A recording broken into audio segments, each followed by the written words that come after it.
Hello friends, कैसे हैं आप सब। Welcome back to UM institute. और आज की वीडियो में हम लोग पढ़ने जा रहे हैं chapter number 2 element of cost. Element of cost का ये थर्ड पार्ट है हमारा। फर्स्ट पार्ट में हम लोगों ने इसके बेसिक कवर किया था और टाइप्स में मटेरियल कॉस्ट कवर किया था। सेकेंड पार्ट जो था उसमें लेबर कॉस्ट के बारे में पढ़ा था और आज हम लोग एक्सपेंसेस के बारे में पढ़ने जा रहे हैं। अगर आपने मेरी पिछली वीडियोस नहीं देखी हैं एलिमेंट ऑफ कॉस्ट पे या चैप्टर नंबर 1 पे, तो उनका लिंक हमने डिस्क्रिप्शन में दिया हुआ है, आप देख सकते हैं। अभी हम लोग स्टार्ट करते हैं चैप्टर नंबर 2 का पार्ट नंबर 3। आज पढ़ रहे हैं एक्सपेंसेस। सबसे पहले समझते हैं ये एक्सपेंसेस होते क्या हैं, या पहले आपको बता दें कि ये एक्सपेंसेस आए कहाँ से हैं। देखिए, हम लोगों ने एलिमेंट ऑफ कॉस्ट में पढ़ा था कि कॉस्ट के 3 एलिमेंट्स होते हैं। फर्स्ट होता है मटेरियल कॉस्ट, सेकंड होता है लेबर कॉस्ट एंड थर्ड होता है अदर एक्सपेंसेस। तो मटेरियल कॉस्ट और लेबर कॉस्ट अपनी 2 वीडियोस में कवर कर चुके हैं। आज हम लोग अदर एक्सपेंसेस के बारे में पढ़ रहे हैं। तो देखते हैं अदर एक्सपेंसेस में क्या होता है। तो यहाँ पर बोल रहे हैं expenses refers to all cost other than material cost and labour cost incurred by an undertaking. यानी जितना भी पैसा किसी अंडरटेकिंग में, किसी बिजनेस ऑर्गेनाइजेशन में खर्च किया जा रहा है, तो उसमें आप मटेरियल, जितना सामान आ रहा है फिनिश गुड्स में कन्वर्ट करने के लिए, और लेबर, जितने वर्कर काम कर रहे हैं उनको जो आप पैसा दे रहे हो, उसे लेबर कॉस्ट कहते हैं। तो ये बोल रहे हैं कि किसी भी बिजनेस में जितना पैसा खर्च हो रहा है, बिजनेस में जो भी पैसे खर्च हो रहे हैं, उसमें से मटेरियल कॉस्ट और लेबर कॉस्ट को हटाकर बाकी जितना भी पैसा होता है वो सब के सब एक्सपेंसेस कहलाते हैं। अब एक्सपेंसेस में के कुछ एग्जांपल्स हम लोगों ने लिए हुए हैं यहाँ पर, जैसे rent, rate of factory premises, office premises and ware house. यानी फैक्ट्री जहां पर बनी है आपकी चल रही है, या ऑफिस आपका जिस बिल्डिंग में चल रहा है, या जहां पर आपके वेयर हाउसेस हैं, चाहे आपकी फैक्ट्री हो, ऑफिस हो या वेयर हाउस हो, इनका अगर आप किराया वगैरह दे रहे हैं, आपका पैसा इन पर खर्च हो रहा है, तो वो भी आपका एक्सपेंसेस के अंदर जाता है। Then repairs and maintenance of factory premises, office premises, plant and machinery, office furniture, etc. तो ऑफिस की, जहां पर ऑफिस आपका चल रहा है वो ऑफिस प्रेमाइसेस, जहां पर फैक्ट्री आपकी चल रही है वो फैक्ट्री प्रेमाइसेस। तो फैक्ट्री प्रेमाइसेस को आप रिपेयर करा रहे हैं, उसके मेंटेनेंस पे खर्चा कर रहे हैं, या ऑफिस पे अपने खर्च कर रहे हैं, या किसी असेट पे खर्च कर रहे हैं, जैसे कि प्लांट एंड मशीनरी, ऑफिस का फर्नीचर, फैक्ट्री बिल्डिंग है, ऑफिस की बिल्डिंग है, इन सब चीजों पे अगर आप रिपेयर करा रहे हैं, रिपेयर एंड मेंटेनेंस पे पैसे खर्च कर रहे हैं, तो वो आपके अदर एक्सपेंसेस के अंदर आ जाते हैं। देन नेक्स्ट पॉइंट में कह रहे हैं power, lighting, heating, depreciation on fix asset, insurance of factory building या asset, printing and stationery etcetera. इस तरह से बहुत से खर्चे होते हैं। टेलीफोन चार्जेस होते हैं, इलेक्ट्रिसिटी बिल होता है, कोल एंड फ्यूल आता है, पावर होता है। जितने भी एक्सपेंसेस आपके हो रहे हैं वो सब आपके अदर एक्सपेंसेस में जाते हैं। बस मटेरियल में जो चीजें समझाई थी और लेबर में जो चीजें बताई थी कि आती हैं, उन एक्सपेंसेस को आप हटा दें, बाकी जो भी एक्सपेंस मिलेगा वो सब अदर एक्सपेंस में जाते हैं। और ये है कुछ एग्जाम्पल हमारे एक्सपेंसेस के। ठीक है, तो ये था एक्सपेंसेस। अब एक्सपेंसेस कितने तरह के होते हैं। जिस तरह से मटेरियल कॉस्ट और लेबर कॉस्ट 2 टाइप की होती है, सेम वैसे ही हमारे जो एक्सपेंसेस होते हैं ना, वो भी 2 पार्ट में होते हैं। एक होता है डायरेक्ट एक्सपेंसेस और दूसरा होता है इनडायरेक्ट एक्सपेंसेस। तो हमारे एक्सपेंसेस 2 टाइप्स के होते हैं, direct expenses and indirect expenses. चलिए अब समझते हैं कि डायरेक्ट एक्सपेंसेस क्या होते हैं और इनडायरेक्ट एक्सपेंसेस क्या होते हैं।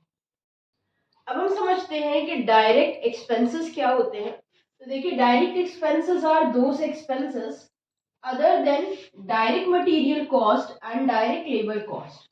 पहला पॉइंट ध्यान रखिएगा कि डायरेक्ट मटेरियल कॉस्ट के अंदर जो जो चीजें आती हैं, जैसे पैकिंग ऑफ रॉ मटेरियल या purchase of raw material, cost of raw material, तो डायरेक्ट मटेरियल के अंदर जो चीजें आती हैं उनको याद रखिएगा, और डायरेक्ट लेबर के अंदर जो चीजें आती हैं, तो उन दोनों के अलावा जितने भी आपके मटेरियल पे खर्चे हो रहे हैं वो सब डायरेक्ट एक्सपेंसेस कहलाते हैं। और दूसरा पॉइंट इसके बारे में याद रखिएगा, which are directly incurred on a particular job, product और प्रोसेस। यानी किसी पर्टिकुलर जॉब पर ही ये खर्चे हो, ये नहीं है कि पूरे बिजनेस के खर्चों में ये आ जाएगा। किसी पर्टिकुलर प्रोडक्ट जो आपका बन रहा है उस पर अगर कोई खर्च हो रहा है मटेरियल और लेबर के अलावा, तो वो डायरेक्ट एक्सपेंसेस में आपका ऐड हो जाएगा। थर्ड पॉइंट ध्यान रखना है, कन्वीनियंटली आइडेंटिफाइड, आइडेंटिफाई हो जाएगा with a particular cost centre और कॉस्ट यूनिट, यानी किसी भी कॉस्ट सेंटर और कॉस्ट यूनिट में इसे आसानी से देख के आइडेंटिफाई किया जा सके कि ये मटेरियल के मैन्युफैक्चर होने के टाइम पर खर्चा किया गया है, तो ऐसे खर्चे डायरेक्ट एक्सपेंसेस कहलाते हैं। डायरेक्ट एक्सपेंसेस की कुछ एग्जांपल समझ लेते हैं हम लोग। जैसे दिया है, cost of preparing special drawing pattern and model, किसी स्पेशल टाइप का ड्राइंग बनाया जा रहा हो, जैसे अगर आपका मान लीजिए कपड़ों का बिजनेस है और आप अपने ड्रेस पर जो आपके यहाँ इस टाइम पे मैन्युफैक्चर हो रहा है उस पर कोई स्पेशल ड्राइंग बनवा रहे हो या स्पेशल पेंटिंग करा रहे हो या स्पेशल कोई पैटर्न डिजाइन बनवा रहे हो, तो उस पर जो आपने स्पेशल एक पैटर्न बनवाने पे जो खर्च किया हुआ है वो आपका डायरेक्ट एक्सपेंसेस कहलाएगा। देन एक और एग्जांपल ले लेते हैं, experimental cost of any project और प्रोडक्ट, अगर किसी प्रोडक्ट पे एक्सपेरिमेंट चल रहा है कि जैसे अगर आपका क्लोथ का बिजनेस है तो क्या नए डिजाइन नहीं बनाओगे, वही बनाओगे जो पुराने हैं, तो नए नए डिजाइन को कंपनीज क्या करती हैं, ट्राई करती हैं, उस पर एक्सपेरिमेंट करती हैं कि देखते हैं पब्लिक को ये पसंद आता है कि नहीं। तो अगर किसी नए पैटर्न पे, नई डिजाइन पे, नए लुक पे आप अपना नया टाइप का कुछ एक्सपेरिमेंट कर रहे हो, तो उस पर जो एक्सपेंस होते हैं, हर कंपनी रिसर्च एंड डेवलपमेंट पे खर्च करती है, तो नया ड्रेस, नया प्रोडक्ट बनाने पे जो आप खर्च कर रहे हो उसकी जो कॉस्ट है वो भी डायरेक्ट एक्सपेंसेस कहलाएगी। देन फीस ऑफ आर्किटेक्ट, अगर आपका प्रॉपर्टी वगैरह का बिजनेस है वहां पर आर्किटेक्ट को बुलाने की जरूरत पड़ेगी तो उसकी जो फीस होती है वो डायरेक्ट एक्सपेंसेस कहलाती है।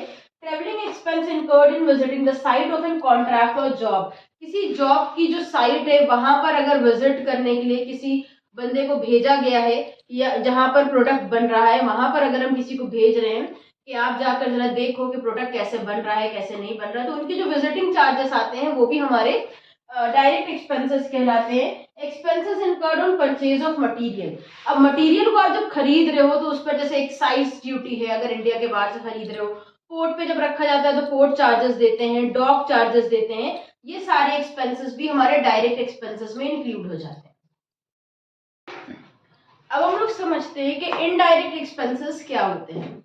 Indirect expenses are the expenses other than indirect material cost and indirect labour cost, यानी इनडायरेक्ट मटेरियल कॉस्ट और इनडायरेक्ट लेबर कॉस्ट के अंदर जो जो चीजें जाती हैं उनको छोड़ के बाकी जो भी इनडायरेक्ट एक्सपेंसेस हैं वो सब आपके इनडायरेक्ट एक्सपेंसेस में इंक्लूड हो जाते हैं। ठीक, बाकी जो भी एक्सपेंसेस हैं, तो इनडायरेक्ट एक्सपेंसेस में क्या आ जाएगा, cost which cannot be conveniently identified, यानी ऐसे खर्चे जो आप आसानी से देखकर पता ना लगा सके कि हाँ ये खर्चा इस पर हुआ है, इस प्रोडक्ट पर हुआ है, तो ऐसे खर्चों को हम इनडायरेक्ट एक्सपेंसेस कहते हैं। इनडायरेक्ट एक्सपेंसेस में arise in the factory administration और ऑफिस एडमिनिस्ट्रेशन या सेलिंग एंड डिस्ट्रीब्यूशन डिवीजन।